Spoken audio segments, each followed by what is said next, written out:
Video பதிவில் எதை பற்றி பார்க்க போகிறோம் அப்படின்னு பார்த்தீங்கன்னா, டிஎன்பிஎஸ்சி குரூப் 4 உடைய முடிவுகள் எப்பொழுது வெளியாகும் என்று சில முக்கியமான தகவல்களையும், டிஎன்பிஎஸ்சி உடைய முக்கியமான அறிவிப்புகள் என்னென்ன வெளியாயிருக்கு அப்படின்ற பற்றியும் இந்த வீடியோ பதிவில் ஒரு முக்கியமான தகவலாக நாம் இப்போ இந்த வீடியோ பதிவில் பார்க்கலாம் வாங்க. தமிழக அரசு டிஎன்பிஎஸ்சி குரூப் 4 இந்த தேர்வு முடிவுகள் எப்பொழுது வெளியாகும் அப்படின்ட்டு நிறைய பேர் கேட்டுகிட்டே இருக்காங்க. குரூப் 4 தேர்வில் 135, 130, 125 இந்த மாதிரி 140, 145 இந்த மதிப்பெண்கள் உள்ளவர்கள் வந்து பார்த்தீங்கன்னா தாராளமாக வெயிட் பண்ணலாம். ஏன்றதை பற்றி நான் அந்த வீடியோவில் சொல்கிறேன். ஸோ கண்டிப்பாக இந்த வீடியோவை ஸ்கிப் பண்ணாமல் பாருங்கள். உங்களுடைய நண்பர்களுக்கும் இந்த வீடியோவை ஷேர் பண்ணி விடுங்க. குரூப் 4ல் கட் ஆஃப் இவ்வளவு இருக்கா அப்படின்றது நீங்களே ஆச்சரியப்படுத்தலாம். ஸோ டிஎன்பிஎஸ்சி சார்பாக இந்த வீடியோ வந்து பார்த்தீங்கன்னா உங்களுக்கு ஒரு மகிழ்ச்சி அறிவிப்பாக நாம் சொல்ல போகிறேங்க. டிஎன்பிஎஸ்சி நண்பர்களே உடனே பாருங்க, உங்களுக்கு உண்டான ஒரு ஜாக்பாட்டான நியூஸ் அப்படின்றத நான் இப்போ உங்களுக்காக சொல்ல போகிறேன். தமிழக அரசு வந்து பார்த்தீங்கன்னா டிஎன்பிஎஸ்சியில் குரூப் 4 உடைய காலி பணியிடங்கள் அதிகரிக்கணும் அப்படின்னு கோரிக்கை வச்சிருக்காங்க. 2600 காலி பணியிடங்கள் தேனி மாவட்ட அரசு துறையில் நிரப்பப்படவில்லை, கூடுதல் பணிச்சுமையால் அலுவலர்கள் பாதிப்பு. இப்படி ஒரு செய்தி நீங்க எல்லாருமே கேள்விப்பட்டிருப்பீங்க. இது தேனி மாவட்டம் மட்டுமே கிடையாது, மற்ற மாவட்டங்கள்லயுமே வந்து பாத்தீங்கன்னா அலுவலக பணியாளர்கள் அதிக அளவு பேர் நிரப்பப்படாமல் இருக்காங்க. ஏன்னா அவங்களை எல்லாமே நிரப்பப்படா இருக்கிறதுக்கு காரணம் என்ன அப்படின்னு பார்த்தீங்கன்னா, முறையான டிஎன்பிஎஸ்சியில் வேகன்சிஸ் வந்து பார்த்தீங்கன்னா ஒதுக்கப்படுவது கிடையாது. ஸோ இப்படி எந்த வேகன்சிஸுமே ப்ராப்பராக எந்த டைமும் ஒதுக்காமல் இருக்கிறதுக்கு காரணமே வந்து பார்த்தீங்கன்னா டிஎன்பிஎஸ்சின்னு சொல்லலாம். டிஎன்பிஎஸ்சி வந்து பார்த்தீங்கன்னா அதிக அளவு வேகன்சிஸை வெளியிடணும். ஸோ கண்டிப்பாக அதிக அளவு வேகன்சிஸ் வெளியிட்டால் மட்டும்தான் டிஎன்பிஎஸ்சியில் குரூப் 4ல் உங்களால் பணிக்கு செல்ல முடியும். இந்த டிஎன்பிஎஸ்சி குரூப் 4 குறித்து நமக்கு சில முக்கியமான தகவல்கள் அனைத்துமே வெளியாக இருக்குது. என்னன்றதை நான் இப்போ உங்களுக்காக சொல்ல போகிறேன். ஸோ டிஎன்பிஎஸ்சி குரூப் 4 உள்ள கட் ஆஃப் வந்து பார்த்தீங்கன்னா ரொம்ப ரொம்ப ரொம்ப கம்மியான கட் ஆஃப் தாங்க. மக்களே நீங்கள் எல்லாமே எதிர்பார்க்குற மாதிரி பெரிய லெவல் கட் ஆஃப் இந்த லெவல் கட் ஆஃப் எல்லாம் கிடையாது. குரூப் 4 உடைய கட் ஆஃப் இதுதான்.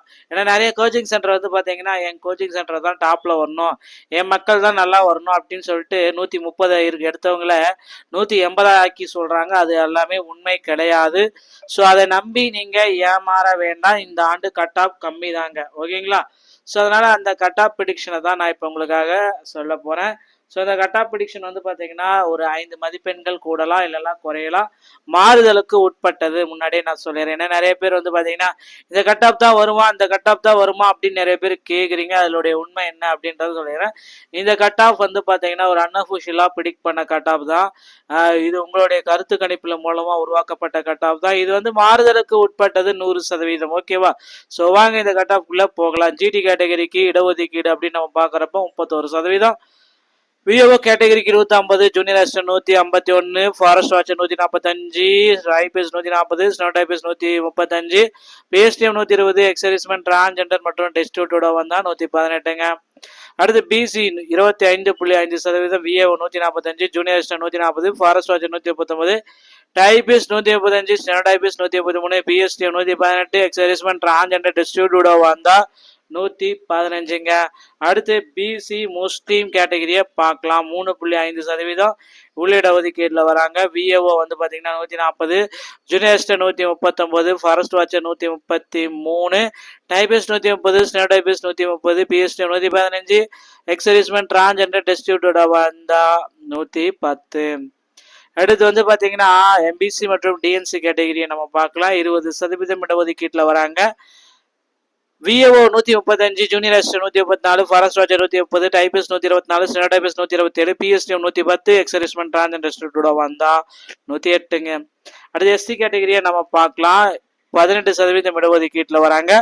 VAO 130, junior assistant 129, forest watcher 126, typist 120, steno typist 120, PSTM 108, ex servicemen transgender டெஸ்டிடியூட்டோட வந்தா 105ங்க.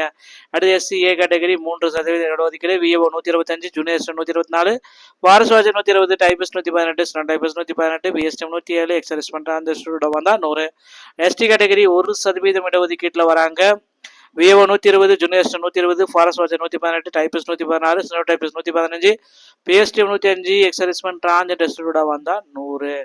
இந்த மதிப்பெண்கள் நீங்கள் பெற்றிருக்கும் பட்சத்தில் நிச்சயமாக உங்களுக்கு பார்த்தீங்கன்னா குரூப் 4ல் உங்களுக்கு கவுன்சிலிங் அழைப்பு நிறைய வாய்ப்புகள் இருக்குது. ஸோ அதனால் கவலையப்பட வேண்டாம். குரூப் 4 தேர்வர்களுக்கு அடுத்தடுத்த மகிழ்ச்சி செய்திகள் விரைவில் பார்க்கலாம். மீண்டும் ஒரு நல்ல தகவலோட நான் உங்களை சந்திக்கிறேன். நன்றி, வணக்கம், தேங்க்யூ.